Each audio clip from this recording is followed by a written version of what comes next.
and fake news would have a negative impact on earnings. Alphabet's revenue grew 22% from a year ago.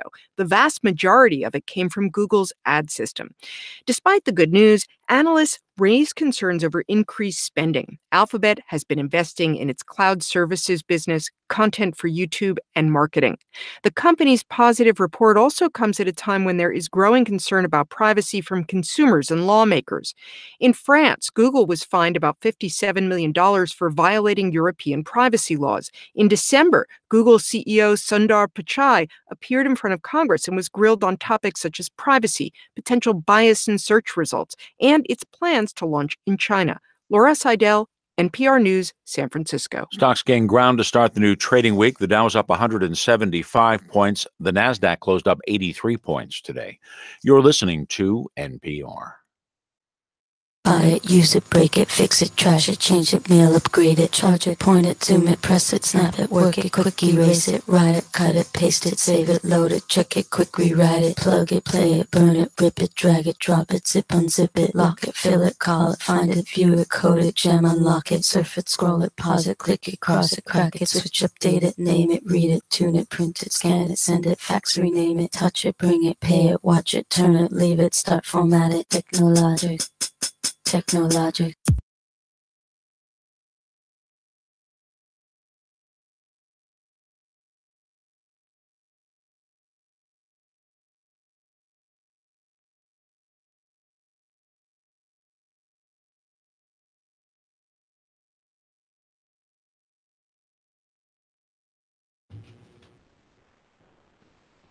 I don't care either, Bruce. Surge. I don't care either, Bruce. I really don't care. Yeah, how you pronounce it. How you pronounce it? No, I don't either. And I need to be tomato. Right, and turn me up a little bit, Guru, if you would. That's okay. Now turn him down. That's a little better. Way down. A little bit more. It may be okay. That's down a better. Little bit more. That's great. That's good right there. Yeah. That's way too hot. Well, no, there's a little distortion. I think those pots need to be cleaned. Just leave it. That's good. That's good. Appreciate it. Sorry, a little behind the scenes. Yeah, okay. Well, how are you doing, Guru? I'm doing fantastic. How are you? Fine. And Bruce? Wonderful. He's wonderful. As always. Oh, that's good news. Well, we hope you're all doing well. Welcome to the Hey Techies show. And I know I'm doing fine as far as I can tell. Well, you can't tell then. It's been a long Yeah, right. Somebody else will let me know. It's been a long day, actually. So anytime there's a major upgrade and you're part of it, it's a long day. So anyway, but only IT people really understand that. So glad everybody's doing well. If you would like to be on the show, 256-782-5600, and you can be on the Hey Techie Show. And if you want to go to heytechieshow.com, we have stuff there. Yeah. We have stuff. Yeah, that's right. I don't maintain it. We do have stuff. I don't there. maintain it. I don't know what's there. No, one thing that Bruce does maintain is social media. He's our social media master.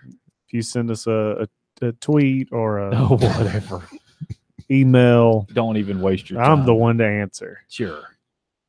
Yeah, that's so true. Anytime we do get emails, I'll say, "Hey, did y'all get that email?" And you're like, "What are you talking about?" I did get it, but most of the ones they're not. A lot of people wanting to be on our website and that's write stories with us, and we're just like, look, we're not down for that. No, we do this for fun. That. Yeah, that's right. I'm not doing all that. We did this as a service. That's correct. So speaking to of ourselves, right. So speaking of service, community hours. Yeah. Well, I guess you could look at it that way. It's our creative outlet. Sure. So speaking of service, Guru and I are going to do a service, and we're going to have a few headlines of which we will talk about these and other things on the show. First up, Tesla has made an all-stock deal valued at $218 million to acquire Maxwell Technologies, which has a focus on ultracapacitors. Maxwell's ultracapacitors use dry electrode technology to boost performance and is more cost effective. Plus, they charge and discharge rapidly, according to the company. And it always helps that Elon Musk has been quoted as being a big fan of the technology. Well, I don't know how many of you like Fortnite, but I know I have a child that does. Fortnite's first virtual concert was held Saturday at Pleasant Park. More than 10 million of Fortnite's over 200 million worldwide registered players logged in to watch the 10-minute concert from DJ Marshmello, who, of course, is a Fortnite user himself. Not only is this a shooting game, but has become a social network as well. A special mode was released by Fortnite that prevented players from virtually shooting each other during the concert and the encore later in the day. So last week, executives from Blue Origin and the United Launch Alliance, or ULA, and Governor Kay Ivey last week, they had a groundbreaking for a 200,000 square foot Blue Origin manufacturing facility in Huntsville, Alabama, just short drive up the road from us. The plant is expected to open in 2020 and will manufacture the BE-4 engine that will be used to power ULA's next generation Vulcan Centaur rocket. The plant's expected to create more than 300 jobs in Huntsville. BE-4 for big engine number 4. I don't know. That's what Jeff Bezos's Blue Origin's calling it, the BE-4, big engine 4. Sounds like good. Oh, is it really big engine? I know what the BFR stands for. Yeah, no, it's BE-4. I don't know what it stands for. Anyway, lastly here, last Tuesday, Apple announced financial results for its first fiscal quarter of 2018. For the quarter, Apple posted revenue of $84.31 billion and net quarterly profit of $19.965 billion, or $4.18 per diluted share, compared to $88.3 billion revenue and profit of $20.1 billion in the year-ago quarter. Apple issued a rare earnings warning on January 2nd that revenue would come in at least $5 billion below the company's original guidance, citing many factors, including trade tensions between the U.S. and China, the iPhone XR sales timing, and battery replacements in 2018. This was the first quarter that Apple will no longer provide unit sales data for iPhone, iPad, and Mac. Apple says that quarterly unit sales is not an accurate indicator of the strength of Apple's business. Yet critics say this is an attempt to make it less obvious that Apple is making up unit sales with more expensive devices. And that is the headlines. So, speaking of services, I need to know if I'm going to swap my cell phone service, who I should go to. Why do you need to know? What do you mean? Well, I don't want to go with AT&T because they will lie to you and push out a 5G icon when it's not really 5G. Yeah, well. And then on the other hand, I saw that. Verizon will cut off service to first responders because they want more money. Even during a time of crisis. And then Verizon got trouble with not trouble. They wanted to charge Remind for all his text messages, but they did, after some careful thought, they kind of backtracked on some that. Backlash, bad press. Yeah, it was. So, and I'm sure that's the thing. We can go negative example on each one of them. And at the same time, I don't think there's any company that's completely perfect here. Unfortunately. Well, I guess I'm not looking for who's perfect, because just more and more stuff's happening with Google that I'm just like, I just don't know. If I just need to wash my hands. Yeah, well, I guess you're referring to the whole enterprise license iOS. They got kind of. Yeah, let's go ahead and bring that story up. Well, let me bring this up. This is this is what started all this, was Facebook. I'm trying to find the. Yeah. Facebook is the whole reason why. I thought I had the article. But anyway, what it was is Facebook had an app, or they were signing up people, like, I forget what the age range, over 18 for this. Like, they'd pay you $20 a week. No, it was from 13. Well, anyway. Or maybe that was Google that was doing it. They're signing people up for this service, or they'll pay you like $20 a week, but you have to install this app on your phone. And it basically, man, where was that at? It's always recording. I'm trying to find everything that you do. They're trying to gather as much information as possible. Hang on, I'm gonna find. Here it is. I'm sorry, $20 a month. So I want to be completely. Pay your cable bill. So since 2016, this has been happening. Facebook has been paying teens and adults $20 per month to install a data gathering, what they called Facebook Research app. that harvested all kinds of sensitive details from participants. Now, the way in which they were having the user install this app was using something called Apple's enterprise license, developer license. Right. And what that does is the intent of that is for like companies that have some sort of an internal app for employees to use, that you can install, what they call you can sideload this app. Yes. And you can install the app on your iOS device without having to go through the app store. So the app's not publicly available. They basically have anybody. a company store, so to speak. Yeah, they have some other way of getting it on there, probably through like a corporate intranet. Correct, or some sort of non-public means to get to this app to install it.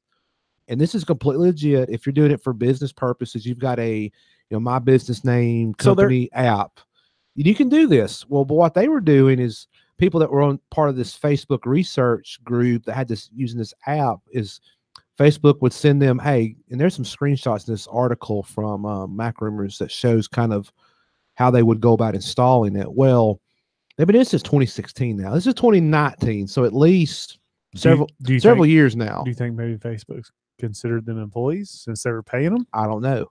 That's a good point. But anyway, so Facebook has been doing this, and Apple got caught wind of it. And apparently this article also says that Apple had already banned Facebook's attempt to gather data through the Anavo VPN app. Apparently that was their first way. So now they started using this enterprise license to sideload.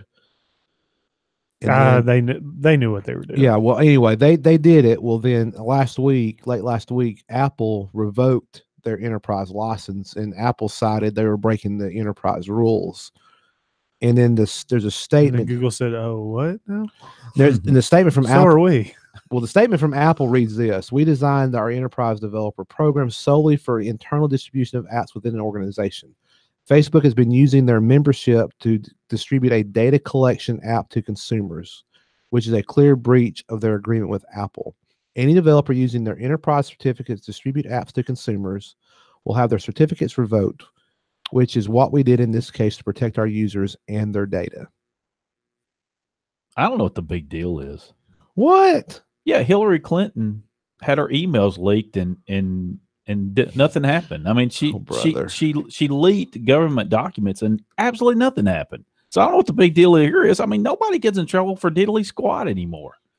Why should Apple care? Well, but thing is, when you do this, you're circumventing their app store, so it's not being reviewed through the Apple review guidelines, because Apple would have never approved this app. It violates all their rules. So they circumvented that process to get this app on people's devices so they could track whatever. And granted, the people were signing up for it, and granted, they were getting paid. Yeah. But Apple said, no, you're not doing this in our platform. Well, negative. That's the thing. You give them an inch there. It's like, well, they'll just start using that to sign whatever they want. Right. So, I mean, and then after this happened with Facebook, Google got in. I don't know if they got in trouble, but I think Google kind of caught wind of this. So Google, this is according to TechCrunch, Google had been distributing an app called ScreenWise Meter using the enterprise certificate installation method since 2012. And Google's been privately inviting users aged 18 and up, or 13 for those part of a family group, to download the ScreenWise Meter app that is designed to collect information on internet usage, including details on how long a site is visited to apps that are downloaded. So, after that happened with Facebook, then let's see, kind of went off on a tangent there in this article. Basically, Google went and disabled that whole app. Like if you had it and were actively involved in that program with them, basically it's no longer working. Well, I think that's one of those, because they were fearful they were going to lose their enterprise certificate as well. I think that's part of it. I think it was Apple said, "Hey, we're shutting down Facebook," and then Facebook was like, "Well, Google," and Google's like, "Oh, we're already shutting this down." That's just my opinion. Yeah, this article talks about when this article first was released, like Google hadn't done anything yet. But then there was an update that says Google has issued an apology and has disabled its ScreenWise Meter app on iOS devices. and they're quoted here, the ScreenWise Meter iOS app should not have been operated under Apple's Developer Enterprise Program. This was a mistake, and we apologize. We have disabled this app on iOS devices. This app is completely voluntary and always has been. We have been upfront with our users about the way we want to use their data in the app, and we have no access to encrypted data in apps and on devices, and users can opt out of the program at any time. Yeah, but that's not how that certificate was meant to be used. Exactly. They abused it. Yeah, they did. They kind of instead that they're very softly saying, well, our customers knew. We're sorry. They could opt out of this at any time. We're very upfront about what this data that's was a true for. statement, but it's like, no, the means in abused. which the means in which they put it on those devices kind of backdooring Apple. Well, they abused. And Apple said, "No, you're not doing this on our device." They abused their trust relationship with Apple. That's the way certificates work. Period. Even the certificates for your browser, it's all a trust relationship. If you abuse one, if you get one, you've messed up the whole system. Yeah, and if you if you issue like an SSL certificate and you circumvent and try to misuse it, they can revoke it on the other end, and it's no longer good. So I commend Apple for doing this. I do too. I mean, this just shows how much Apple is looking out for the consumer, their customer. Yes, and as long as they do that, and I know this is gonna sound crazy, but if they do that, then I will definitely pay $1,000 for a phone. Ooh, that's a whole nother discussion there, which we can talk about after the break. Hey, Techies Show. We'll be right back. I'm serious.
You get more unlimited data for your money with AT&T.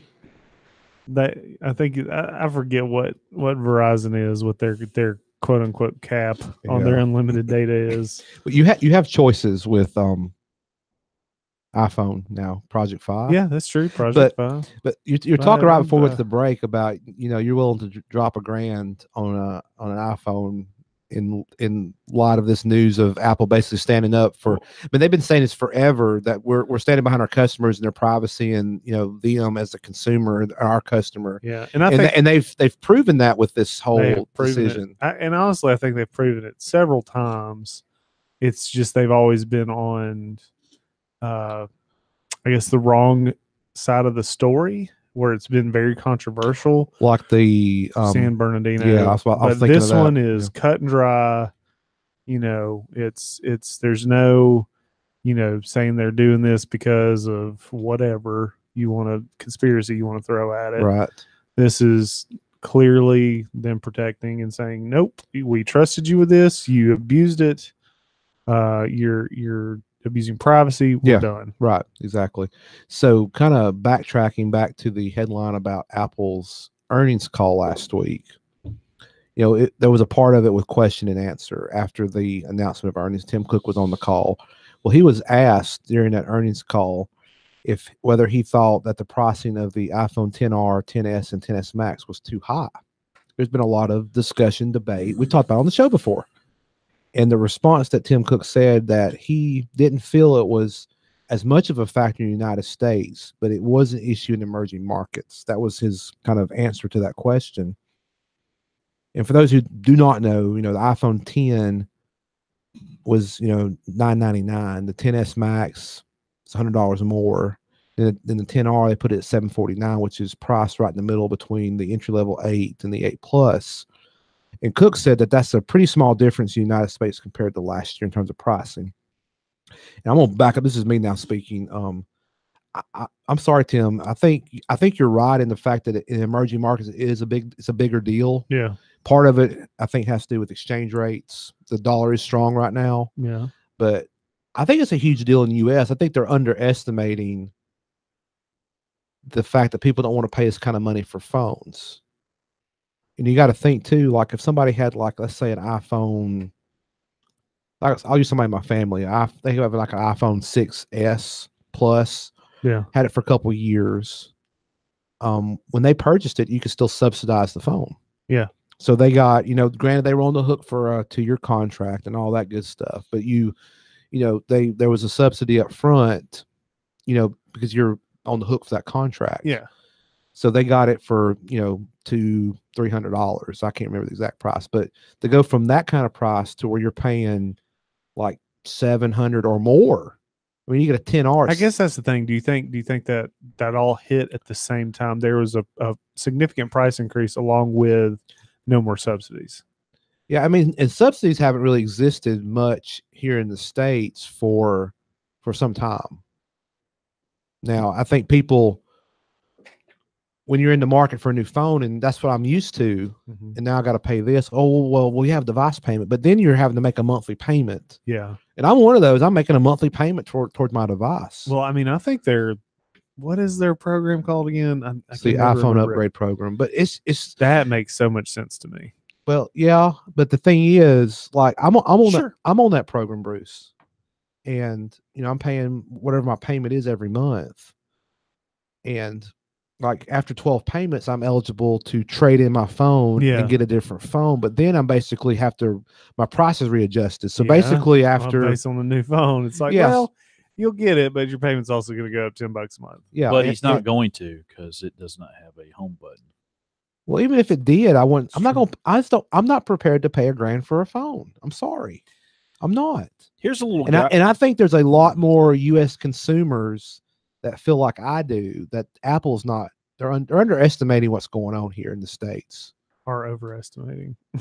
Now, I also have an article that goes along with this. The headline: Smartphones woes continue with worldwide shipments down 4.9% in the holiday quarter, capping off the worst year ever, according to the IDC, and that's the International Data Corporation. Now, there's several charts here, but one of the ones I want to talk about is the top five smartphone companies, worldwide shipments. Okay. Okay. So let's see. It says here in let's see, shipments in millions of units. So this would would be hard to guess. who's first? Well, because you said worldwide. Mm-hmm. So Number one. Huawei. No. no, I was being funny. You're close. I was going to say HTC? Xiaomi. No, it's Samsung. Samsung is going to be. Is Xiaomi on the list though? It is. They're fifth. Okay. Hold on, I'm getting coming to that. up. Okay, so worldwide, Yeah. the 70.4 million Oh, I thought you were going to say 70%. millions I of was like, good units. Lord. Okay. That was in Q4. That was in fourth quarter 18. Yeah. Pardon me. Really, that many people have Samsung phones? Now, these are percentages of shares. So it would be like the market share at that time is 18.7. In 2017, they were 74.5. So they've had a drop of 5.5% Okay. in 1 year. That's Samsung. That's Samsung. Okay. Apple is 68.4 in 2018 Mhm. from that's down from 77.3 the year prior. So they have a drop of 11.5, Wow. but they're still in second place. And then Huawei follows up with third at 60.5 in 2018 compared to they had a big jump. Listen to this, compared to their 42.1. So they had a 10.7% market share. They had a 43.9% jump year over year. Where does it show where that growth is at? Like in It country probably or? did. It probably does Highly in the unlikely in the data, States. Okay. but it doesn't in this yeah. chart. But I understand what you're saying. Yeah. Because a lot of that could be. It's probably in China. Yeah, that's what And I think part of this is in developed countries where smartphones have become very prevalent. Yeah. In the United States and other places, people are holding on to these devices longer because there's the level of innovation through iterative releases. So think of iPhone or whatever your favorite device is. Each time they come out with a new model, what new gains do you have? Now, there's not a whole lot of new gains compared to how it was a couple years ago. Right. Yeah. Not to put a lot of people asleep, but Oppo, which I don't think it's Oppo or how did we think we just OPPO? I still don't know exactly how maybe you say OPPO. Down with OPPO, right? That's right. They had. I'm just going to go over the changes. They had a 6.8% increase year over year. Xiaomi had a 1.4%. So Huawei's really kicking it for some reason or another. But here's the thing. Okay. Everybody else is in an others bracket. Okay. They only went top 5. Everybody else is in an others bracket, and others in totality were down 18.5%. So it sounds like the Chinese companies have gone up. Yes. But then what would you I know you would consider Apple not a Chinese company, but well, I mean it's all manufactured there. I know. Of course, now Samsung would be South Korea. Yeah. Well, it just this is more than just an Apple iPhone problem. I hate LG didn't make that list. They used to make they don't. Yeah, right. And I think they were really innovative back in. They were. But did you say that the Chinese manufacturers are increasing? Yes. Yeah. Well, in this chart, in that chart. Where's that article coming from? It's a known. This is IDC. I've seen their stuff. I know we have a rumor segment. This is not time for the rumors. I'll just kind of what you're gonna do one that's not time for the what? I tried to play. You got onto us. I heard it. Yeah. Anyway, you got on us for doing this. I know. So yeah, I think Apple's kind of ahead of the curve here in terms of this problem. This is a problem for Apple. Is they're having trouble selling. They're not selling as many phones they were. And I mean, their results show it. I mean, their revenue's down, which granted, that's a lot of money for one quarter. I mean, you're talking in the tens of billions of dollars in revenue and profits. Yeah. But it's decreased. So when you're answering to shareholders, well, compared to the same quarter last year, you're down like $5 billion. What's up with that? But what I'm trying to get at is I think this is doom and gloom. it's not a doom and gloom, but I really don't. what I'm trying to predict here is I think the other smartphone manufacturers are just going to come up and get them at some point in the future. Well, near term, maybe the next 12 I will to 18 say months. you hit on it a little bit earlier about the iterative innovation is getting less and less innovative. I hear stories and see stories and watch stuff on these Chinese companies, and they are doing innovative things. They're probably stealing it. But you know, and I'm not going to buy one of those phones. The only reason why I bought a Huawei phone is because Google, it was a Google phone. And I felt like maybe they had done some extra vetting on that. Was not happy about it the entire time I had the phone. It was a decent phone. Google's listening to you anyway. Yeah, they are. Are you listening? Yeah, well, I will say this to not try to paint this doom and gloom for Apple. Oh my gosh, is my Apple phone going to, like, that company going to go away? No, it's not. Lord, no. Here's some other key takeaways from the earnings call. So they have 1.4 billion active devices at the end of the quarter. Apple Music now has over 50 million paying subscribers. Don't know why. Well, somebody's paying. 50 million people are paying for it, they say. The App Store set a single-day spending record of over $322 million on New Year's Day. Wow. 1.8 billion Apple Pay transactions. I can understand why people have Apple Music. 1.8 billion Apple Pay transactions in the quarter, more than 2 times versus year-ago quarter. Target, Taco Bell, and Jack in the Box stores will accept Apple Pay soon. Let's see. There's more bullet points. I won't read them all, but this is one that was interesting. Apple expects to surpass 500 million paid subscribers across its services in 2020. Right now, they have 360 million paid subscriptions across all services. Yeah. So Apple Music is one of many services. And that I will take back what I said earlier. If you were in their ecosystem, it does make sense. One to me. And the iPhone XR is their best-selling iPhone model, then the XS Max, then the XS. Anyway, but there's more. We'll put the link in the show notes. Key takeaways. I realize that this is more complicated than this. Okay, I realize that. I'm simplifying this, but I just want to point out some numbers. I got one more thing, sir, but go ahead. I want to point out some numbers real quick. Apple posted revenue of $84.31 billion and net quarterly profit of $19.965 billion. Okay. All right. Yeah, that's what I said earlier. That's right. Okay, listen though. The previous year, I just want to think about this, was $88.3 billion with a profit of only just a little bit more, just a few $100 million than they made this. Yeah. My point is, 20.1 billion is like, I don't know, 100 million. Well, I think any company, we said this in the more, we said this before the show, any company would die to have that type of performance. Well, I'm not really, I agree with that because I said it, but I'm really not really saying that. I'm saying I know that what they do is they say, okay, we're going to have this much profit, and they come up short. They say they're $5 billion below the company's original guidance. Yeah. Okay, and that's how that works. I get it. Right. But if you look at the raw numbers, they're only off a few $100 million in profit. 100 million compared to their profit last year, and they have less. They actually have less net quarterly. Revenue. They figured out some way to control costs a little bit more. Obviously, had to have. Yeah.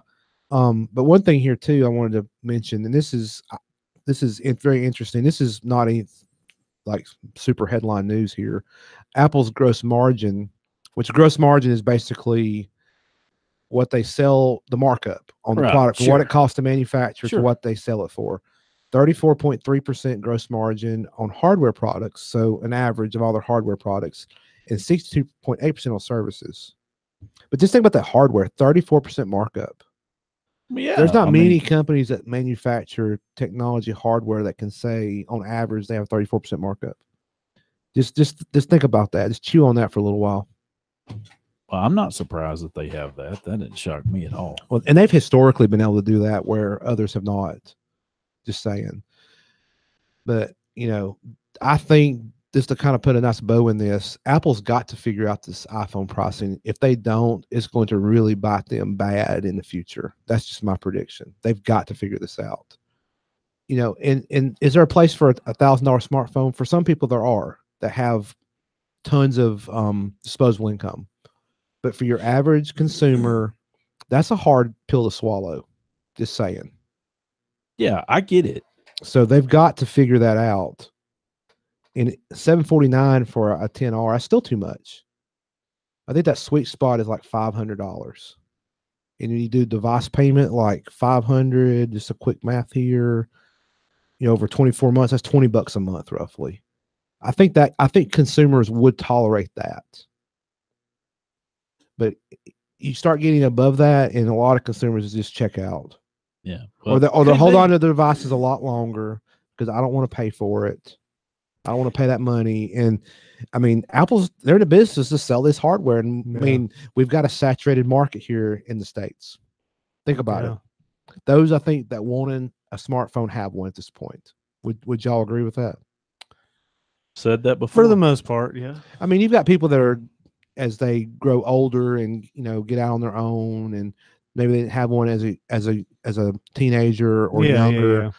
Yeah. That's some of it, but then but in terms of just growth of trying to get new markets in the States, they're running out of people to find to sell to. Just saying. If not having a smartphone wouldn't be a hindrance on my career and just everyday life, I would not have a phone. Oh yeah, I think I could do that. I think most men would say that at least. Just say, yeah, I could do without that old ball and chain. I think a lot of people would agree with you there, Bruce. But like I said, there's not many. The people that don't have one currently probably don't want one. Yeah, and there's nothing wrong with that. So if you're listening and you're one of those, hey, more power to you. Exactly. I mean, you got a lot more willpower than I did a long time ago. So anyway, so I'll be quiet about Apple for a little while. At least. No. Well, this is about the earnings stuff. I think we kind of. when we get to rumors, it'll be all Apple. Yeah. What are you talking about? Oh, we've got a large rumor stack this week. Just saying. We talked about Google's hand in the I guess security market, the home security market. Mm-hmm. So Nest came out with their Nest Secure. This is again where I'm just like, come on, Google, you are not winning any battles for me. Granted, I don't have one of these, but it just says more about their company. Nest Secure has an unlisted disabled microphone. So the Nest Secure is the little the Google Mini looking thing that's got the keypad on top, and you can put the fobs. Oh yeah. Well, even in their spec sheet, nowhere does it list that it has a microphone. Well, they have one just in case they ever want to turn it on to be able to. Yeah, just in case. We had to make sure to add that just in case for a rainy day. Yeah, if they ever wanted to turn it into a Google Assistant device. So, but the thing was it forethought? But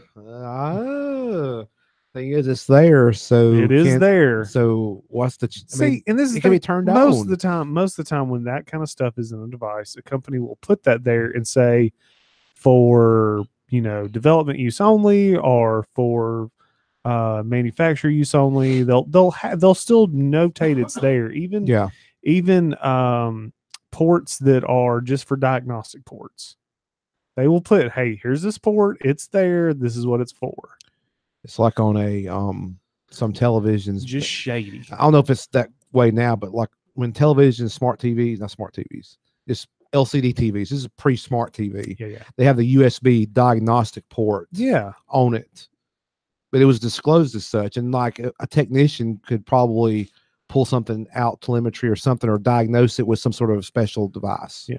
But it was disclosed. That's what we're saying here. Well, I'm not saying they shouldn't disclose it, but do you think that the possibility that if they'd have put that on there as disclosed, that people would have panicked? Probably. No, because the people that were going to buy it were going to buy it. I wouldn't bought it anyway. So anyway, I know, but I don't think that would have changed anybody that purchased it. I don't think that would have swayed their decision. That's a really absolute statement. Yes, it is. For the majority, let me say that. Okay. I didn't buy it for other reasons. Yeah. I just it didn't make sense. I to me. won't ever buy it, But especially with that. still, microphone that's that's still disabled. deceptive. Whether it was going to sway somebody's decision or not. What do you think it's going to be used for? What's the assumption here? Well, no, Google has. Let me see. They got Google's official statement. The Google Assistant on Nest Guard is an opt-in feature, and as the feature becomes available to our users, which that means it's not yet and wasn't at the Right. beginning, they'll receive an email with instructions on how to enable the feature and turn on the microphone in the Nest app. Nest Guard does have one on-device microphone that is not enabled by default. All devices. Oh, header. And this came was down. after it's been found out. Is that Yes, the this statement was after. Yes, Okay. after they were probably saying, "Hey, why is this there?" All devices that come with the Google Assistant built in are designed with privacy in mind. Once the Google Assistant Sorry, is didn't laugh out enabled, loud. once the Google Assistant is enabled, the mic is always on, but only listening for the hot words. Okay, Google, or Hey Google, or darling, or hey, or Or any any word. word that your mouth utters. In order for it to listen for the keyword, it's listen for every word. And it says, I'm sorry, I didn't catch that. I'm sorry. Yeah. You weren't supposed to. Google only stores voice-based queries after it recognizes those hot words. Voice data and query contents are sent to Google servers for analytics and storage in My Activity. Through My Activity, users are in control of their information. I agree with them on that. They can view or delete voice queries in My Activity. And they are very clear. There's probably still a lot of people who don't understand how to use that or what to do or even care to go through it. But I go through every so often and say, clear all that.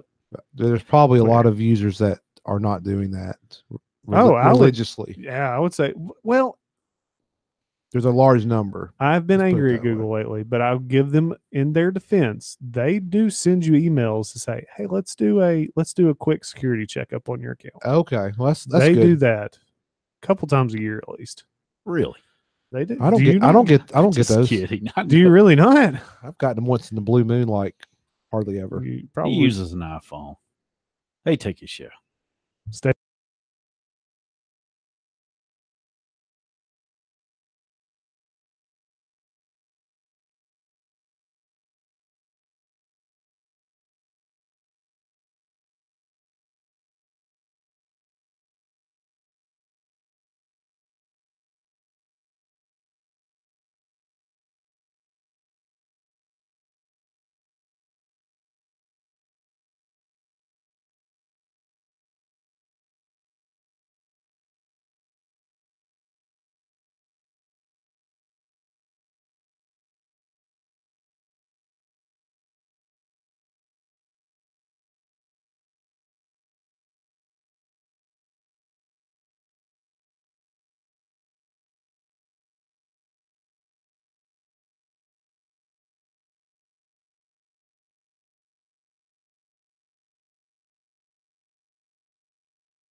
Welcome back into the Hey Techie Show, where we've got more action than a 13-3 Super Bowl game. Speaking of that, You know, that was I heard this coming in to the show tonight. Last night's Super Bowl was the lowest in television ratings of the last 10 Super Bowls. I can believe it. There's not been a lot of hype around it. what? There's been a lot of hype of people saying they're going to watch it. Yeah, well, yeah, because that's the thing. Because I mean, it's like I don't want to see Brady win another one. That was what I you didn't heard. bother me. I was kind of rooting for him, and I didn't even. I don't watch NFL. I was like, man, he's like, let him win one more. 6. Yeah. Who here watches for the commercials? Yeah, I there was some very funny Amazon commercials. Some I really didn't see funny. any of them. One of them was a dog that wore a collar that he could order dog food on every bark, and it was the funniest thing because Harrison Ford was his owner, and he said, I don't care, I'm not paying for that dog food. And about at the end of the commercial, a truck came up loaded with a pallet of dog food. They did a great job. It was very funny. And that dog started running around the house barking, and it said it was the Alexa voice saying, ordering gravy. It was so funny. So one thing, I didn't watch much of the Super Bowl at all, but I was just talking to some folks, and some some of the big names usually see have Super Bowl ads. They had their ads like they typically do. We've come to expect certain brands, but Walmart was actually, they had ads in the Super Bowl, and that's when you don't see always advertising to that in that audience. I mean, they advertise, but not there. Yeah. So I was like, man, they dropped a lot of cash on that. Another one that I noticed was Norwegian Cruise Line. Oh, were they? I mean, they advertise on television, but I cannot recall them in recent times being in the Super Bowl. In the Super Bowl.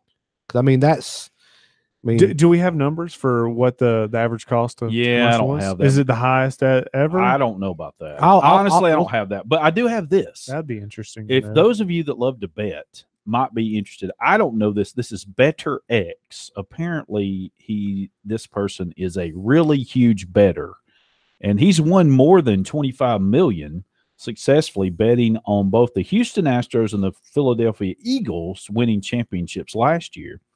But last night he lost it all. He lost, well, not all, but he did lose a good bit. He bet a total of it was more than that. $3.8 million on the Rams in different places.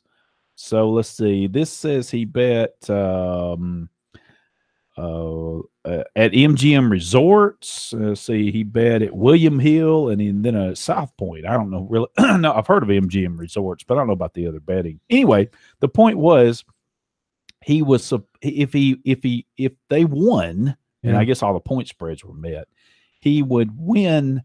Let's see, I think it was the 4.56 million. Instead, he lost 3.8 million. But man, I realize that these people don't care. Yeah. I mean, what I mean by that is some of it's for the thrill. Yeah, that's exactly what they're doing it for. It's not. I mean, I would just. Of course, I said it before. He could have just given me the money. I would have went and kicked him. Yeah, right. Same thrill, right? Call it a day. Call it a day and said, "Thank you, sir." Yeah, right. So, same thrill. According to CNBC, the cost of a 30-second ad during the Super Bowl 53 was $5.25 million. Is it the highest it's ever been? It doesn't say in here. It does say that that the first time it crossed the $1 million threshold was 1995, and it hit $2 million in 2000. Oh, here's a year-by-year breakdown. But it also says here Anheuser-Busch had 8 ads during the Super Bowl. Yeah, and some of them are pretty funny. 8 times 5. Please. Let's see.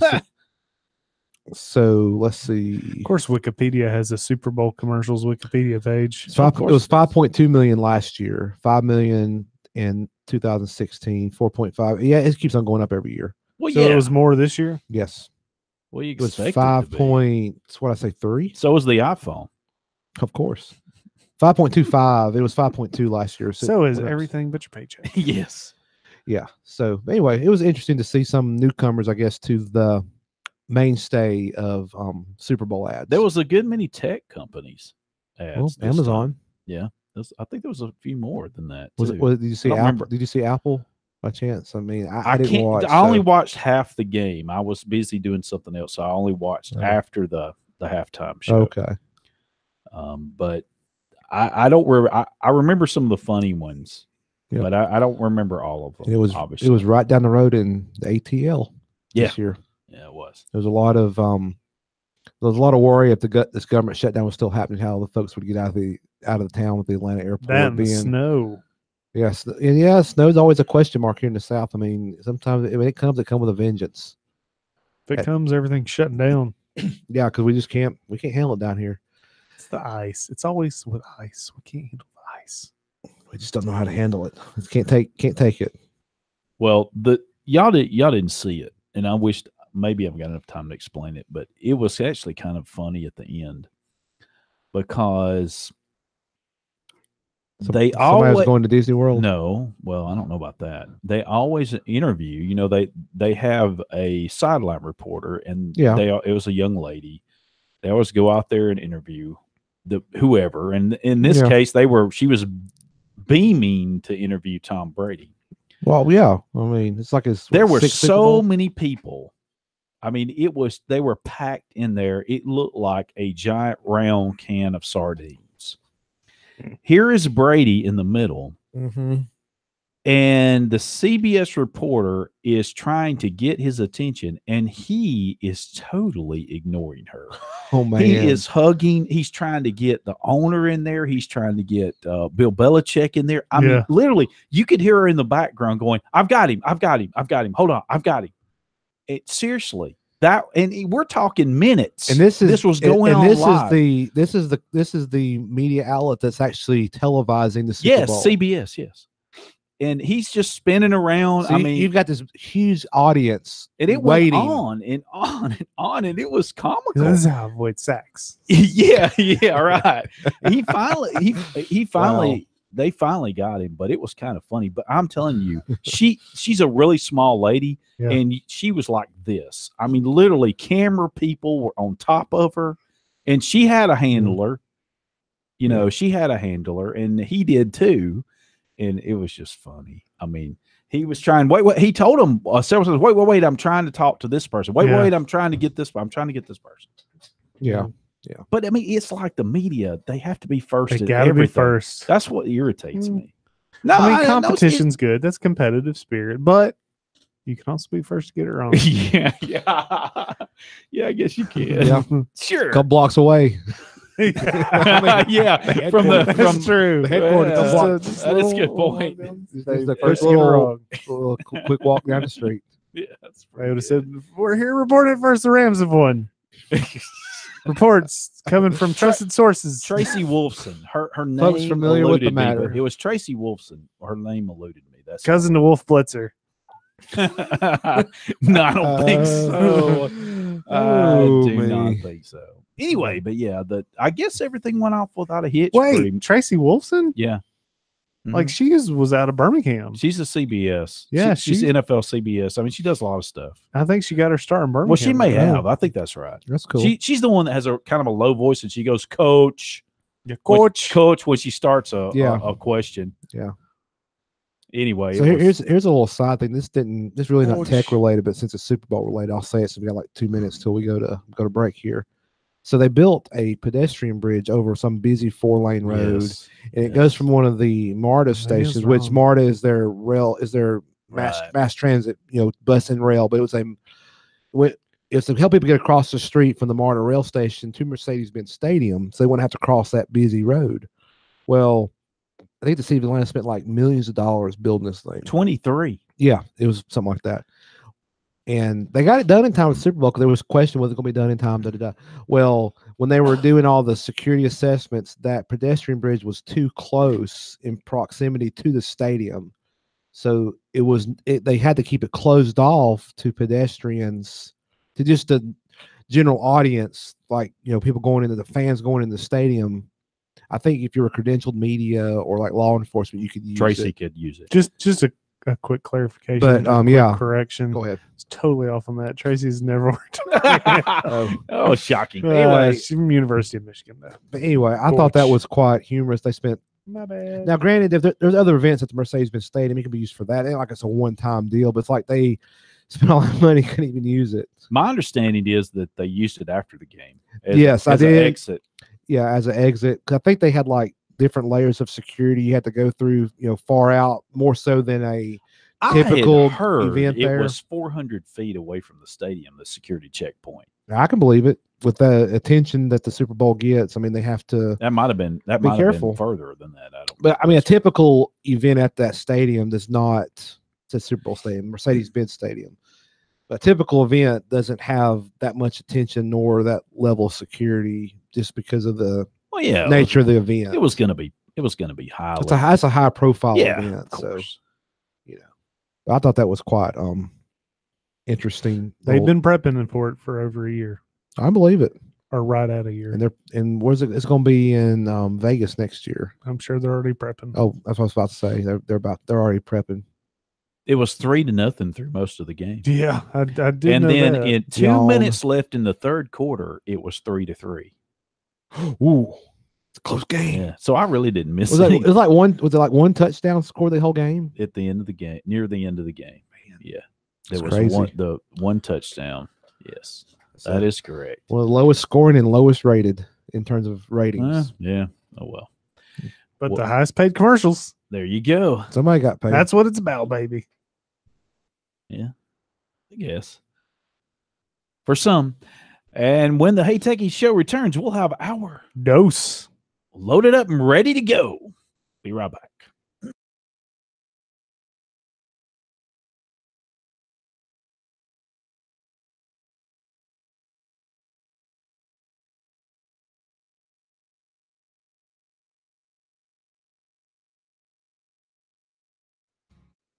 Live from NPR News in Washington, I'm Jack Speer. The GOP-led Senate has backed largely symbolic legislation today that breaks with President Trump by opposing plans for any abrupt pullout of U.S. forces from Syria and Afghanistan. The Senate on a 70-26 vote approving the non-binding resolution drafted by Majority Leader Mitch McConnell. McConnell saying it's the sense of lawmakers that militant groups in both countries still pose a threat. I know that a broad consensus about American leadership in the world exists in this body. It is time to reaffirm our commitment to the vision and to the men and women fighting on the ground to uphold it. The amendment acknowledges progress in the fight against the Islamic State and al-Qaeda, but warns against a precipitous withdrawal that could destabilize the region. The fate of alleged drug cartel leader Joaquin El Chapo Guzman is now in the hands of a jury. He faces life in prison. NPR's Quill Lawrence in New York reports the jury is anonymous and protected by federal marshals. There was a brief delay before the jury could start receiving his instructions from the judge, and the judge was discussing with counsel whether some members of the jury might have seen the headlines that came out over the weekend regarding unsealed documents that some witnesses had also accused Joaquin El Chapo Guzman of rape involving women and young girls as young as 13. The judge said that he was confident the jury had been very strict and faithful to their instructions not to read or watch anything about the case. And he interviewed the jury and determined that they could go on, then began giving them a couple of hours worth of instructions on the charges. NPR's Quill Lawrence in New York. 4 Republicans in Congress are telling a government inspector general she went too far in investigating the Trump Hotel's lease at a federally owned building near Washington. NPR's Peter Overby says it's a question about emoluments, gifts, or benefits made to the president, which are prohibited by the Constitution. The hotel leases the building from the Federal General Services Administration. President Trump's name is on the lease. Last month, GSA Inspector General Carol Fortine Ochoa said GSA had failed to consider whether the 2 emoluments clauses, anti-corruption provisions of the Constitution, should have barred Trump from the lease. Now, Republican Senator Ron Johnson, chair of the Senate Committee on Governmental Affairs, and 3 House Republicans suggest the emoluments issue was beyond Ochoa's mandate. They question the time her office spent researching the law on emoluments, and they say she ignored Justice Department arguments defending Trump in 2 civil suits on emoluments at the hotel. Peter Overby, NPR News, Washington. On Wall Street, the Dow closed up 175 points to 25,239. The Nasdaq was up 83 points. The S&P 500 rose 18 points. You're listening to NPR.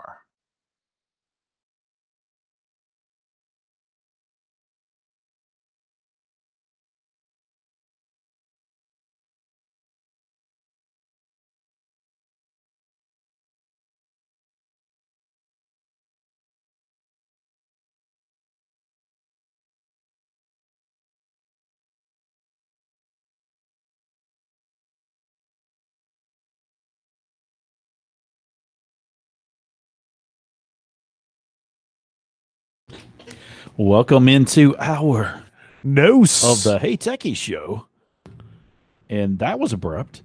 So I was trying to pull his mic down and all that. I just thought, you're good. I just slid it down quick. Sorry. That's fine. If you like our theme song that was not long enough to listen, I apologize. No. I'll make up for it on the next bumper. We'll play it a little bit longer. Okay. I really wasn't meaning to make a big deal out of it, but it sounds like we have.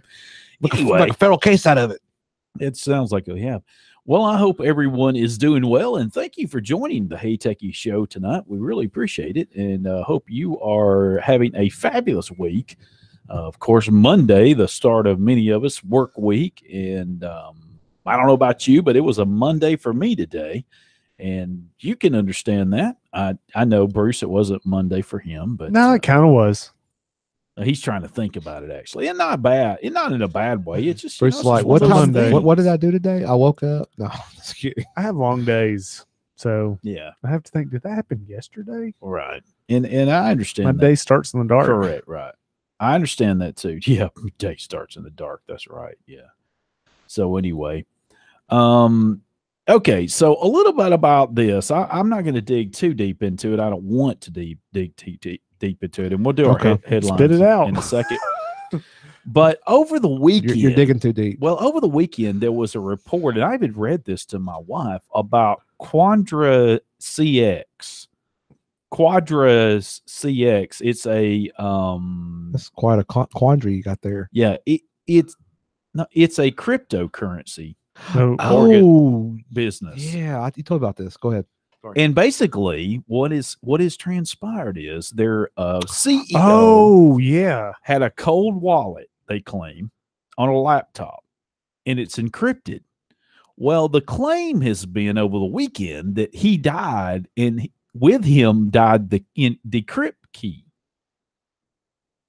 So they can't get to it's like almost $190 million in cryptocurrency. Because, well, I want to see the picture of this guy. So he was 30 years old. Really? He was that young? So wow. Some people have there's a group of people that have researched this, and they think it's not true. They believe that there's a lot of discrepancies here. His name is Jerry, Jeery. Jerry Cotton is his name. They even go so out as to possibly allege that he may not actually have died, because they believe this company has been, let's just say, a little shady in what their business dealings are. Like, for instance, this group of people claim, these researchers, that one of the tactics they would use was when someone would cash out their crypto coins, they would pay it with other people's money, crypto coin money. And they think the scam has sort of come to fruition. And now they're trying to figure out a way to say, oh, well, we don't have access to that money. Gotcha. Well, whenever I would say the original crypto exchange, you remember Mt. Gox before it went defunct? I don't. I admit I don't know enough about it. Apparently, cannot remember the guys' names that were involved, but the guy that started it, it was Mt. Gox for Magic the Gathering Online Exchange. It was an old domain that he owned, and he said, hey, I'll just start this up. And then eventually got too big for him to handle. And it was one of the I guess payment providers, just how they would transfer the money or whatever. Apparently, there was a bug in the code, and it allowed people to basically exchange more money than what they had. Mhm. And whenever he sold it to another guy that was a web developer that said, hey, I got the time, I'll do this. Let me buy it from you. And I think he bought it for like 6 months worth of revenue. And I don't know if at the time the original owner knew about the bugs that were happening but apparently it was just never solvent from the get-go because of Oh, here it is. They of talk bad about coding. this. Oh, do Mount they? Gox in this article. Yeah. Oh. There are it goes on to say this. There are also some other weird things that we noticed. For example, there is a cluster address where QCX and an address associated with the Mount Gox liquidated over 20 million plus combined in the last 7 months. Yeah. So, like you said, it's very similar, and there's I wondered about this kind of thing. Actually, I'm sorry. This just hit me. Did you say the wrong thing? No. It hit me on how I want to say they were able to gain access to a hot wallet, and that's how they were. And in another article I read that a lot of hot wallets are dangerous. Yeah, because they are connected and they actually they're needed to be able to exchange the Right. money back and forth. And that's the thing, is that there was a bug that allowed them to get to that hot wallet to do those exchanges. But supposedly they have a cold wallet, a yeah, laptop. yeah. Supposedly, but now others are saying that they have research that they've pulled up Yeah. that they believe they don't have a cold wallet. It's just a. There's no the point evidence I to wanted to make. support it. There's some sketchy things fishy going on. yeah. So the original story may not be accurate. Yeah. I'll say this: there are people that are, they're basically forensics blockchain Yes, and That's- analysts. Yes, And and that's who was doing this. okay. And man, they posted their findings on Medium, okay. and we'll put a link in the show. I mean, notes. it's a lot of data to go through, because I Yeah, think I would Mt. think Gox, so. whenever it went down, it was over 40 gigs. And for a human to be able to parse through all that, like that's yeah, I can imagine. that's a feat. Yeah. But there's people that can do it. Our teams. Well, back to we're going to go ahead and give our headlines for today. And Tesla has made an all-stock deal valued at $218 million to acquire Maxwell Technologies, which has a focus on ultracapacitors. Maxwell's ultracapacitors use dry electrode technology to boost performance and is more cost-effective. Plus, they charge and discharge rapidly, according to the company. Elon Musk has been quoted as being a big fan of the technology. And in news that Bruce does not care about, Fortnite's first virtual concert was held on Saturday at Pleasant Park. More than 10 million of Fortnite's over 40 million worldwide registered players logged in to watch the 10-minute concert from DJ Marshmello, who, of course, is a Fortnite user himself. Now, not only is this a shooting game, but has become a social network as well. A special mode was released by Fortnite that prevented players from virtually shooting each other during the concert and the encore later in the day. DJ Marshmello. Yes. Interesting handle. Anyway, last Tuesday, Apple announced financial results for its first fiscal quarter of 2018. For the quarter, Apple posted revenue of $84.31 billion and net quarterly profit of $19.965 billion, or $4.18 per diluted share. This is compared to $88.3 billion revenue and profit of $20.1 billion in the year-ago quarter. Apple issued a rare earnings warning on January 2nd that revenue would come in at least $5 billion below the company's original guidance, citing many factors, including trade tensions between the U.S. and China, iPhone XR sales timing, and battery replacements in 2018. This was the first quarter that Apple will no longer provide unit sales data for iPhone, iPad, and Mac. Apple says that quarterly unit sales is not an accurate indicator of the strength of Apple's business, but critics say this is an attempt to make it less obvious that Apple is making up unit sales with more expensive devices. And also last week, executives from Blue Origin and the United Launch Alliance, or ULA, along with Governor Kay Ivey, they had a groundbreaking of a new 200,000 square foot Blue Origin manufacturing facility. Said that 3 times fast. In Huntsville, Alabama. The plant is expected to open in 2020 and will manufacture the BE-4 engine that will be used to power ULA's next generation Vulcan Centaur rocket. The plant is expected to create more than 300 jobs in Huntsville. Wow, that's good. So very good for our friends up north in the Rocket City, getting some more rocket jobs. I have a friend who works for NASA up there. Oh, nice. Yeah, he builds labs. Builds labs. Mhm. Okay. He builds labs for them to test things like engines. And Interesting. yeah. And kind of an aside with this article, and there'll be a link to this kind of article. It's from good site madeinalabama.com. They talk about a lot of stuff that's going on in the state. But anyway, they said that Blue Origin is trying to work with Marshall Space Center up there about using some of their test stands to test these engines as they get built. And some of these test stands were used to test the engines from like the Saturn V. Cool. Back when they were developing that years ago. So that's kind of pretty cool. I mean, the amount of tech up the road in the Rocket City. You got companies like now Blue Origin that are up there. Yeah. So Bruce, what do you make of Tesla?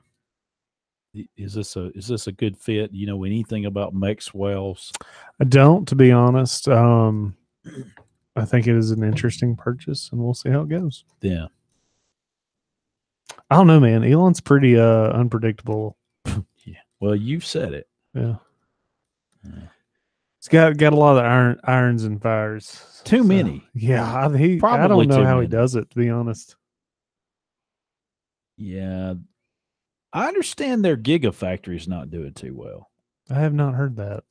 Yeah, there's a lot of people that I had a story I didn't bring tonight, but there's a lot of people that have not gotten shipments of their roofs that they were wanting. Oh, They're way behind. I guess It looks like on paper that they're shifting money around between Tesla and Gigafactory, trying to keep things solvent. Is that the same company? Or That do was they my have separate understanding. companies. Well, I can't answer that. I guess I'm not up on. But seriously, there is something going on. These are not just people trying to attack them. There are people that said that they've looked at the business side of it, and something does not seem kosher financially. So I don't know. I think I left that article on my desk in my office. So, and I can't remember exactly. I don't even remember the link, but I could probably get back to it. But there's something weird going on with it. And some they were saying that they were supposed to have a lot of these roof let's see, solar panel roofs, and they have not developed them yet. They haven't built them, shipped them. What, that's the Solar City? Yeah. Kind of yeah. Kind of subsidiary, excuse me. Yeah. I will excuse me. I'm always very skeptical of these stories, and mainly because of one company. Okay. And if you had to guess who it was, who would you think? I don't know. Please tell The us. big auto manufacturers. I think Ford. I mean, Ford has done espionage in the past. They have done things that are unethical, illegal, dishonest. So you're trying to you start a rumor, and we start the rumor segment. I don't know, man. I'm just saying it's a different corporate environment. And some of the big boys. I'm going to see if I can find that article for next week. Oh, I've got it right here. It's the Ford company? No, it's CNBC.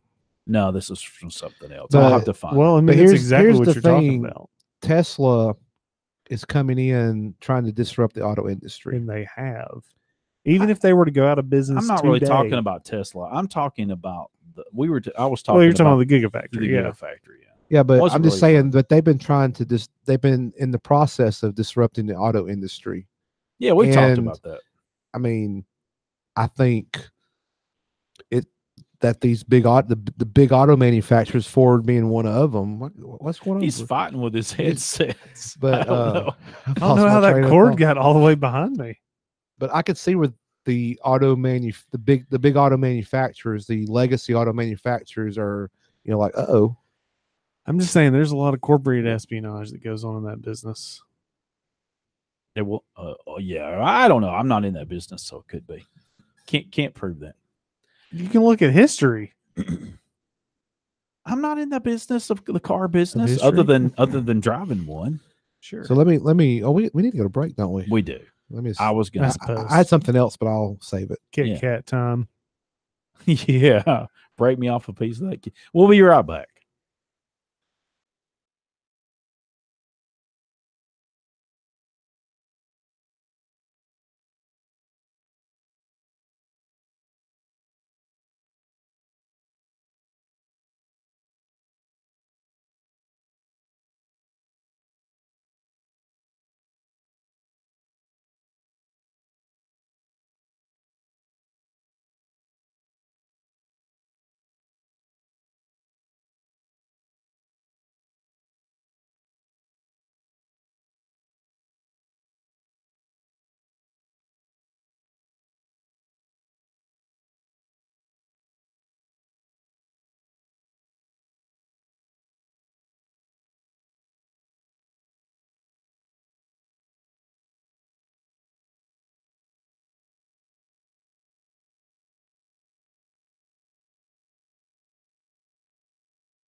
Welcome back into the Hey Techie Show. Man, I've had something in my throat all night trying to make it through here. Well, we probably need to go ahead and do rumors because I know there's a few. We've got a lot. Just one or two. So, And I'm guessing none of them are Apple. You're wrong. some of them. Not a single one. No, not a single one.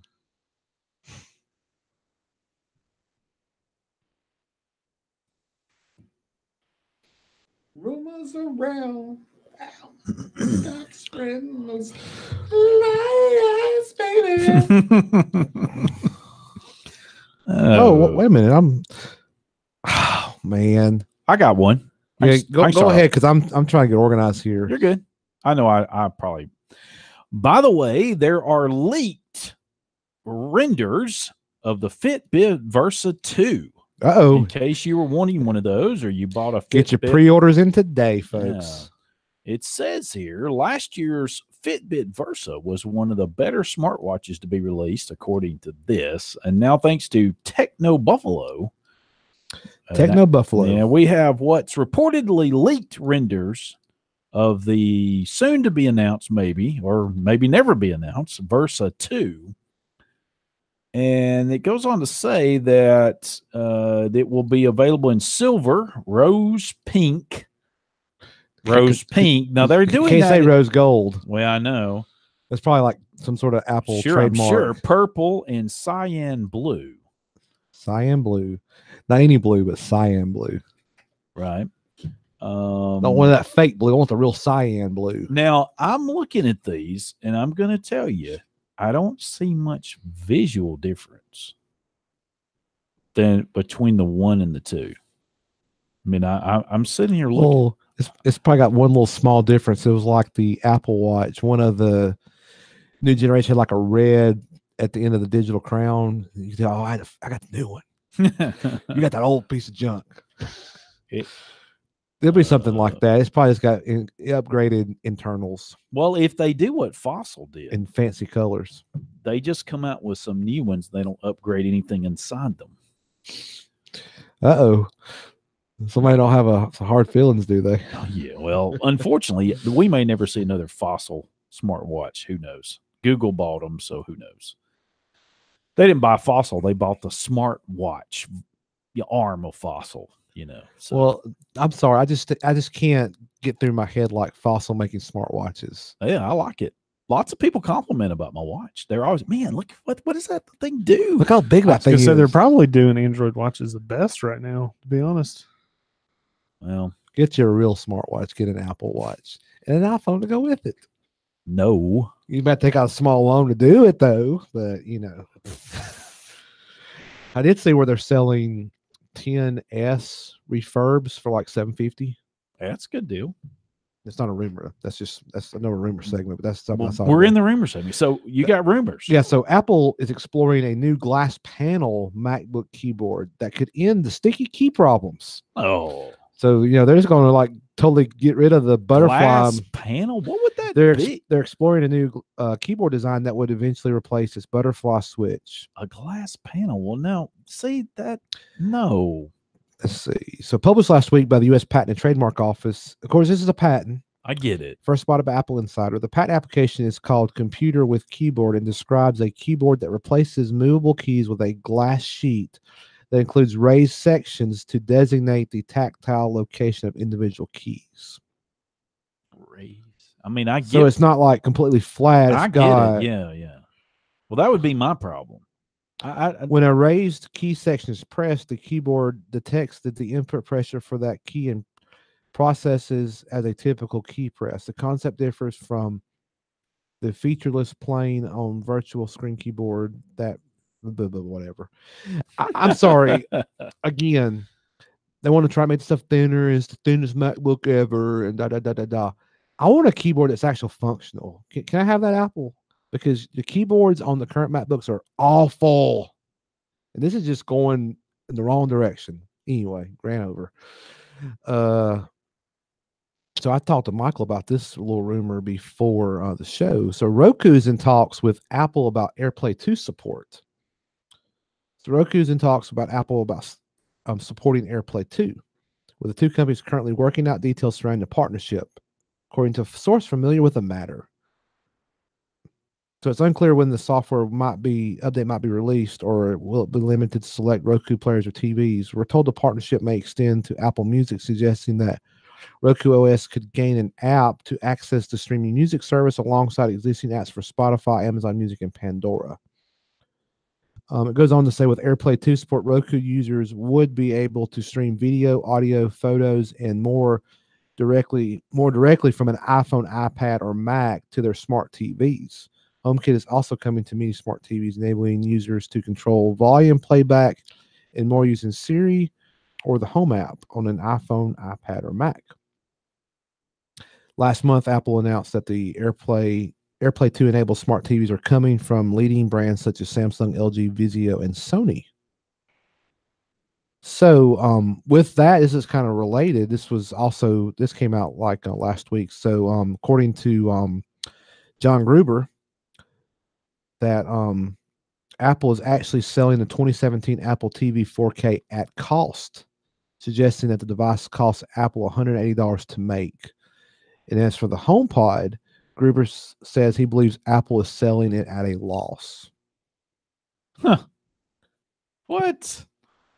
Which that's harder to believe because the HomePod is like $349. See, I'm just not. I just don't. Now, but I'm gonna take the HomePod out of it. But this is back related to the Roku AirPlay 2 stuff. If they're selling this device, this Apple TV at cost, it leads me to believe is Apple going to get out of that business, and they're going to license this technology, this AirPlay technology, to smart TV manufacturers, to, in this case, the rumor with the Roku devices, which there's a lot of. That's the rumor. I mean, there's not a rumor per se of that, but it makes you think, is that where Apple's going? Because obviously they're not making any money off the hardware. So is it advantageous of them to keep producing and selling it? I mean, just us boys talking here. Maybe maybe I'm totally misunderstanding this, but I did not realize. I guess you can. I guess you can license the AirPlay. Yeah, I mean, it's Apple developed it. I mean, they could license. I didn't anything. realize other products were really using it.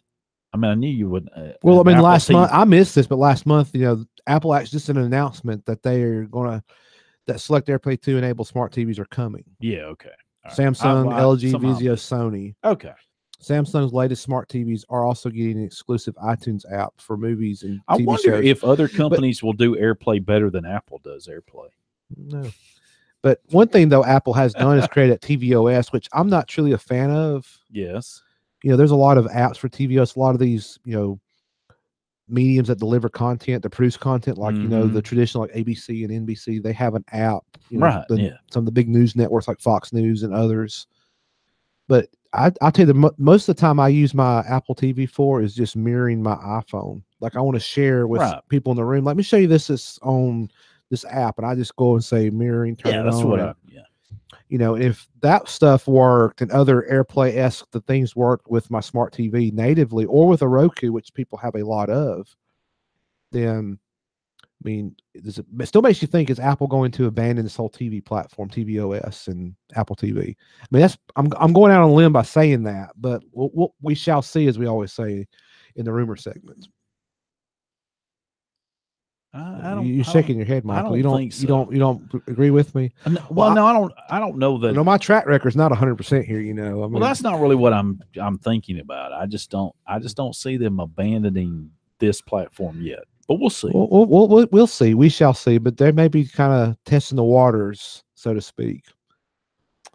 So I got some more. You got something? I was just gonna say, besides their monitors, what's the last thing that they've abandoned?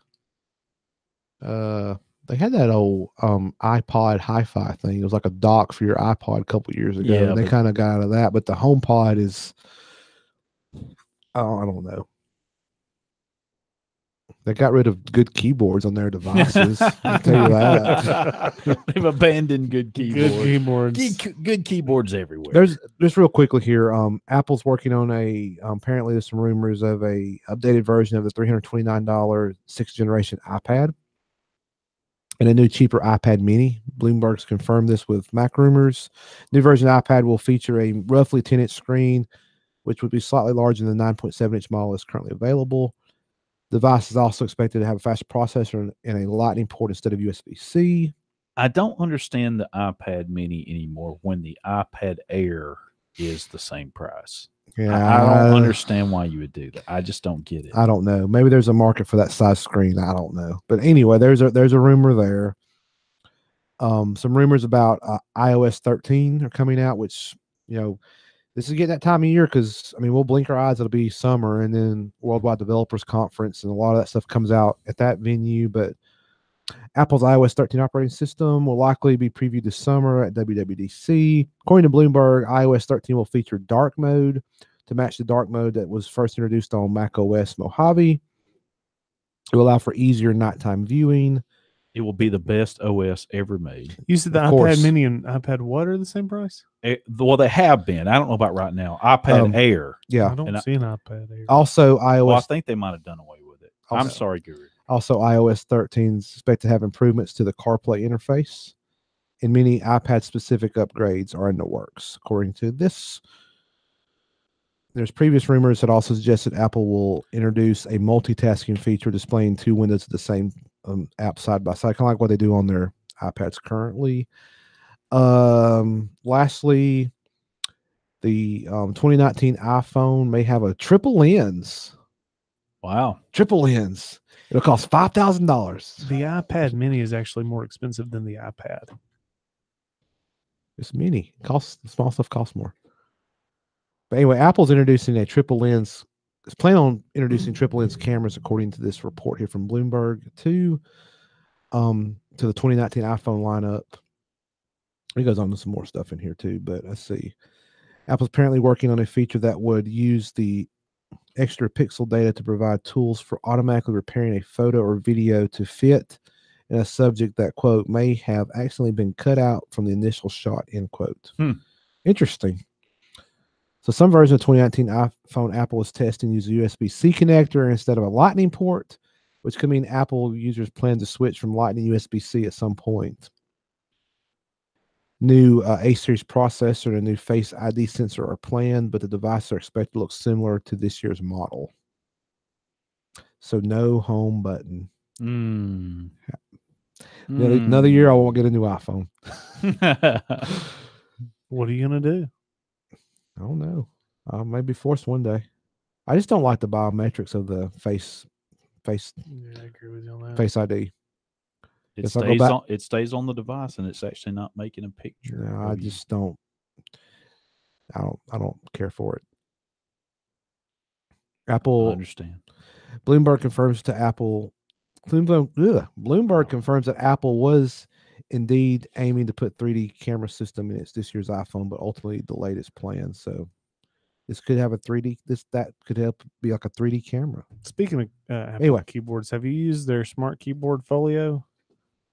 Smart Keyboard Folio. I know what you're talking about. Okay. It's like a fold-out keyboard. Well, I mean, it's for the iPad. Yeah, I know what. That. No, I haven't used it. I have not used it. I was kind of curious. Sorry, what it's like. I've never needed a keyboard. Really, they're a little overpriced. I wouldn't do that much work on it. I guess. I wonder how much they are. They're like $150. I think they are. They're kind of pricey. Seem like to me. Let's just do it for the 12-inch iPad. But $400. I'd forgot they did away with the Air. But I like $200. I like the Air. Oh well, $200. Wow, for the 12.9-inch iPad Pro, and we'll just go down to what should be the cheapest one, which is for the 10-inch, $159. So that's still too much money. It's a lot of money. It needs to be $50. It's Apple. Hey man, it's $59. I could see that. That seems reasonable. Because Microsoft's like top cover, what do they call it thing? Talking about one for the Surface. Yeah, like the Surface Go and the Surface Pro top cover keyboard. I know Andrew's probably yelling at his radio right now. They're like, I think $99 retail MSRP. Yeah, I think you can find them. I found some less expensive than that on Amazon one time. Just saying. That's $159. Well, for the cheapest one, or $200. One thing about the iPad, it's up to a terabyte storage now. Yeah, I can terabyte. Wow. But the top of the line model, not cellular, their Pro terabyte is probably like $1749 just for the iPad. Yes. Then add another $200 if you want a top cover keyboard. And probably another $200 for Apple Care. Yeah. So you're out the door $2,500 with tax, tag, title. So they got me an iPad. Yeah. Terabyte. Got a $2,000 Pro. iPad. An iPad Pro. To go with my $1,000 iPhone. Yeah. So anyway. $3,000. Crazy. Yeah, they can. That's again. It goes back to those iPhones. Apple. I mean, there is a market for expensive stuff like that, but if they start jacking the price up on all that stuff, I mean, it's going to hurt them in the long run if they aren't careful. Just saying. Tim Cook, you listening? No, apparently not. We'll see if it hurts them. I don't know if I'm buying into that, but we'll see. I'm buying into it. Clearly. I've bought into Well, it. I've said it a couple of years in a row that I didn't think Tim Cook was going to be there by the end of the year, and I've been wrong. It's the only time I've been Well, wrong. It was, Hold on. but- Go to break. Hold on. I got to recover. I'm about to recover. well, let me just step out for a minute. Woo. Um, Oh my no, but gosh. is this going to be the year though? You I th- don't know. I could have said I told y'all. Just I was predicting it too quickly. No, I don't know. Watch, I'll say I think he's good. Sorry. Okay, if you read some, fine. if you Sorry, read some of the Tim. comments on that Mac Rumors article from earlier in the show, we're talking about the Apple's earnings stuff about the Thing is, they're still making money. what about that's not what about the pissed. iPhone prices? There was some comments there. I'll read a couple of them to you before the show. It's ridiculous. I mean, You know, whatever. there's folks that I think have the Look. same feeling as Bruce about Tim Cook's ability to I keep the get company going. One of those I think it's- commenters. Wait, Bruce. This. No offense to the people that like this other product. This one guy said he gave up Apple for Samsung. Now, seriously, his comment cannot be taken seriously. Oh, yeah. He may have been funny. I mean, being funny. I don't think so. I think he was They've been serious. paid by Samsung. I mean, really? I mean, come on. I gave up Apple for this product Samsung gave me, and yeah, a that's, paid endorsement. that's desperate, right there. That's the only way. That's the only reason I go to Samsung if they paid for the device. I'm fully. sorry. I've used other people's Samsung devices, know. not bought mine. Oh, just man, it makes no sense. I'm sure people that have used it. Oh used yeah, it for love years, it, love it, and it's They're- fine. And I'm really not Yeah. knocking them, but I am. But anyway, But I will say I've had one friend swap from Samsung to pure Android, and they're just like, "What in the world have I been using all these Yeah, years?" I know. Tell me about it. But I've had other ones that have also back when, before there really were the Pixel phones and HTC was just, they were killing it. Had them switch to HTC and they're like, oh man, this makes so much sense. Like, this is great. Yeah. Like, it was just beautifully designed. Who would they get to replace him? I don't know. Who would they get that'd be better? Who's the CFO? I mean, I admit I don't know all these names, but I just have to wonder. I mean, when you're going to talk about getting If rid they of, got rid of them, it would be because of money. And they're going to say, how are you going to make us more money? Because you're know. not making enough. You hit $1 trillion, but you're doing that all on the back of Steve Jobs. whatever. Come on. I'm just saying what they're all saying. Well, No. That's you what know, all. I'm not against him or for Ah. him. I'm definitely not against him. not saying you are. I'm saying Apple's market cap currently, as of now, is 800 billion. It's I mean, they've that- lost. yeah, They got but to that a was- trillion, but they've lost some of that value. Yeah, but that yeah, had- but I mean, that a lot of that's stops. perceived A lot anyway. of that. Well, Yeah. I know it's just based on that stock Yeah, price. just man, that's still. What somebody's willing to pay for it. I'm just saying we're still the most valuable company. I don't think they have a reason to get rid of them. That's my point. But- that's what I'm saying. But I will say the investors kind of control a lot of that, because when you've set like they were down, earnings were down. Now it was slight compared to the grand scheme of things. It's like, am I making you But money? but Yes, I am. it's these shareholders, they expect more and they Okay. expect more, and they come out with guidance, and then they have to go back and basically adjust guidance, and that does upset investors. No question about it. Guru's 100% right. But here's what I'm thinking, and I know this isn't a big step out on a limb. I Don't think step on that limb. I think it's going to take more than this. I'm not saying it wouldn't happen. It would happen to anybody, but it's going to take several negative quarters. Oh, absolutely. It not might gonna- even take another year.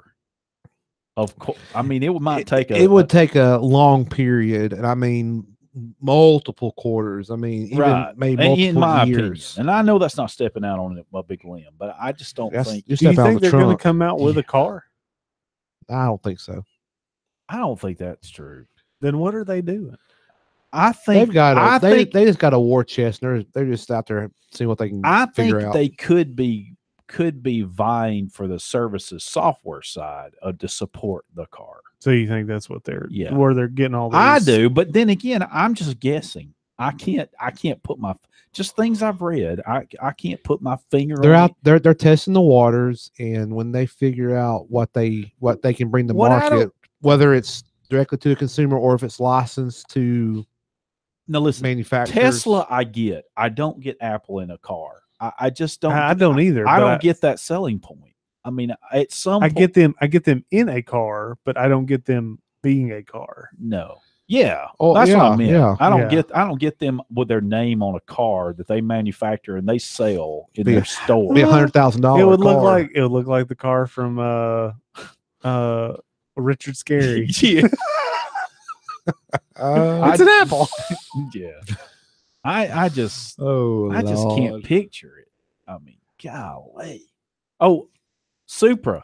Toyota has a new Supra out, and they had a commercial. Well, in I the- actually saw a story about the Supra before the Super right, Bowl. and they had the There's commercial in the Super Bowl. $5 million. It's a cool looking car. Oh, I hope yeah, the- it is a I cool hope the looking car. technology Very in it's cool looking car. fixed. Watch it. Oh. I've been trying to refrain on air. I'll just stop it there. You know, with People who know me know what that's about. with them coming out with that, I wish Mazda would come out with an RX-7, not an 8 or a 9. I know what you're talking about. An RX-7. Yeah. That would be the competitor to the Supra. Yeah.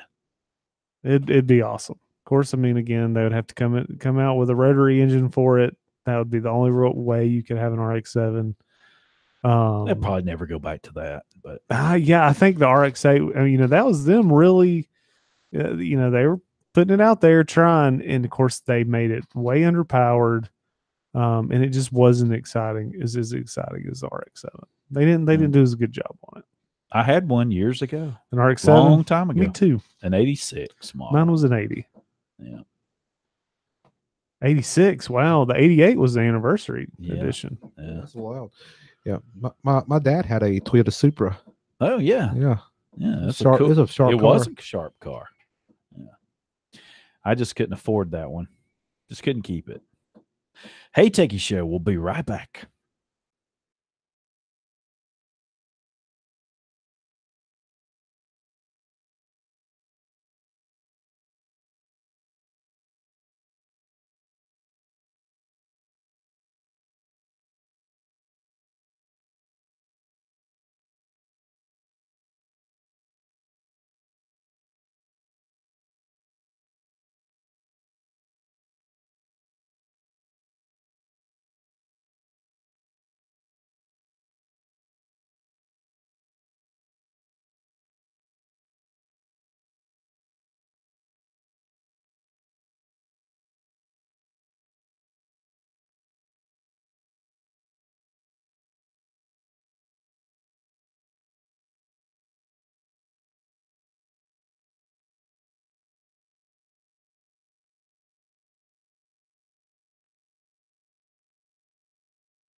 Well, we're going to get ready to close out another show. Show's not over yet. We're going to almost. We're going to get ready to close out another Hey Techie show. This is episode 158. Wow. Where is the time gone? Well, it's going, that's for sure. Yep. Oh, the 2020 Supra, Bruce, is got a base price of $50,000. Wow. Yeah. Yeah, I don't think they'll. I mean, they'll sell a good bit of them, but you probably won't see them. You won't get incentives. There won't be any kind of incentives for it. Like yeah, no. you're gonna pay every penny of that. Yeah, I could definitely see that. In that 86, I was looking up the horsepower on it. It's 205 horsepower. That's kind of more of a retro throwback kind of. 86 what? Toyota 86. Yeah. Oh. It's a little retro sports car. I mean, it's kind of a throwback to 86. Oh, okay. Never mind. I know what Even I'm sorry. You said the fuel economy was bad in it. It's like 23 and 28. It's like 1986 fuel economy. Yeah. No. Yeah, right. You can have it for a 1986 price. I really hope Honda, now we're talking about them. Of course, they've got the NSX or whatever, but I hope they come out with that sporty looking electric car. That looks you seen the new 19 Accords? A friend of mine got one, and it's sharp. Welcome to the Hey Techie Show. That's right. Well, there's tech involved. Car talk. There's tech involved in cars. We talk about all kind of stuff. Has Apple CarPlay. Apple CarPlay in the 19 Accord.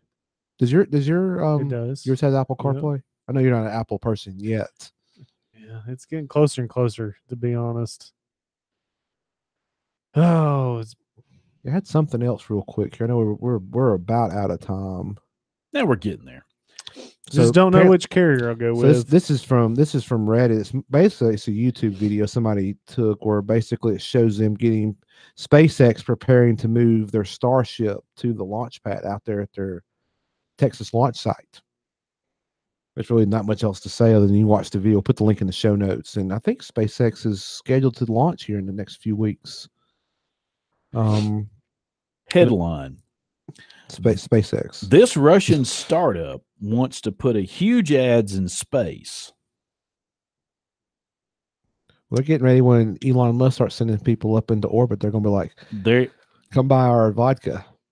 The first of Start Rocket space-based ads could go up by 2021. Oh, they're going to be ready for Musk and SpaceX. The ads would be created by an array of tiny satellites, each equipped with a reflective sail about 30 feet in diameter.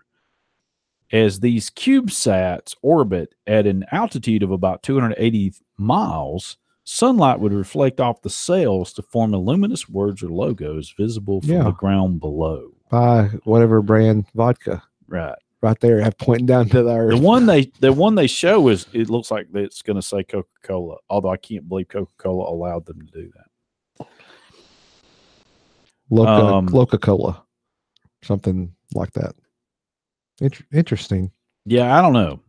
We'll see. Well, lots of people are not happy. What it is, they try to figure out how to offset their lost revenue from them, NASA paying them to send their U.S. astronauts to the space station. I mean, that's about to go away with a commercial crew program between Boeing's Starliner and Crew Dragon from SpaceX. So, So Ubiquiti users doubt that you will have some of these devices that are affected, but over 485,000 Ubiquiti devices vulnerable to new attack could be exploited to launch DDoS attacks. Exploitation attempts have been detected. Attackers are hacking on port 10,001. The devices include their NanoStation, AirGrid devices, Lightbeam, and PowerBeam. But it says and others.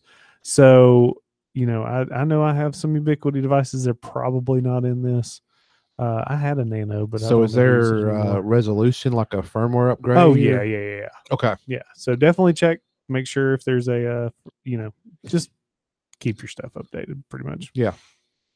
Headline: Russian Navy has new weapon that makes targets hallucinate and vomit. Wait, say that again. Hallucinate. Russian Navy has a new weapon that makes targets hallucinate, vomit. Okay. Oh, And what they're talking about, apparently Vodka. yeah, right.